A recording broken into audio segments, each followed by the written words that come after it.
Mr. President, Excellencies, distinguished delegates, it is my honor to address the Human Rights Council on behalf of the Working Group on the Use of Mercenaries as a means of violating human rights and impeding the right of peoples to self-determination. I want to join my peers in unconditionally denouncing the US government sanctions on the Special Rapporteur of the occupied Palestinian territory. I express my full solidarity with Francesca Albanese. Sanctioning a special rapporteur appointed by the Human Rights Council violates international law, and it's a direct attack on the integrity of the UN human rights system, including special procedures as a whole. I call on all states to act decisively to denounce these sanctions and refuse to carry them out. I also call on the United States to immediately withdraw these illegal sanctions. The working group would like to thank member states, UN agencies, national human rights institutions, intergovernmental and non-governmental organizations, non-state actors, investigative bodies, academic institutions, civil society organizations, and all other stakeholders who have engaged with its mandate in the past year and have taken the time to share their views and experiences in order to strengthen the implementation of the mandate. Today, I am pleased to present our annual thematic report on the role of mercenaries, mercenary-related actors, and private military and security companies in its exploitation of natural resources. This is a follow-up report to the Working Group's 2019 report on the relationship between private military and security companies and the extractive industry from a human rights perspective. Excellencies, distinguished delegates, the protection of extractive sites and the exploitation of the natural resources by mercenary-related actors and private military and/or security companies involves direct and indirect contracting, payments in cash or in kind, through concessions, and the use of direct or indirect violence with or without government consent and control. Services and activities provided by actors range from offensive and defensive military activities to training, advice, video monitoring, logistics in the form of resource transportation, and static security. With the above related services, issues can arise, including in situations with mercenary-related actors engage with governments through bilateral agreements to seize areas outside of state control in exchange for access to exploitation of natural resources as compensation.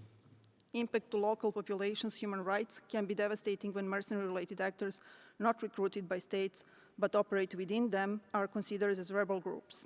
Situations of diversion of funds from reaching the local communities due to corrupt practices of state officials and mining businesses have also been reported. In the context of exploitation of natural resources with a combination of contracts between state-owned security companies or private military and/or security companies, responsibility of the various actors are blurred and often result in the absence of investigations into crimes or violations, evidence collections, or prosecutions. The working group has identified areas in which mercenaries, mercenary-related actors, and private military and security companies are connected to the protection of natural resources sites, including in land grabbing, agribusinesses, mineral extraction, logging, and logistics. Mr. Vice President, the responsibility to establish clear rules and regulations for the operations and licensing of private military and security companies, monitoring of human rights abuses, and accountability measures through a security regulatory framework to address private actors lies with states. In public-private partnerships, states must establish chain of command when multiple actors are involved to decrease the probability of violations of human rights and to facilitate accountability when violations occur. The report's findings underscore the difficulties associated with ensuring accountability for mercenaries, mercenary-related actors, and private military and security companies engaged in the exploitation of natural resources.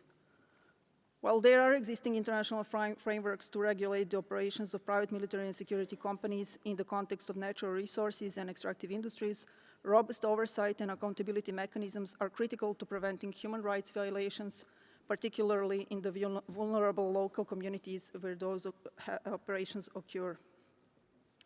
However, the working group reiterates that a comprehensive, legally binding international regulatory instrument will ensure consistent regulation worldwide and adequate protection of human rights affected by activities of private military and security companies.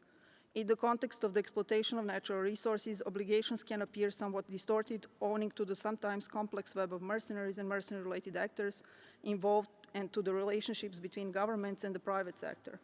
International human rights law, which applies to peacetime and in armed conflicts, requires states to respect, protect, and fulfill human rights.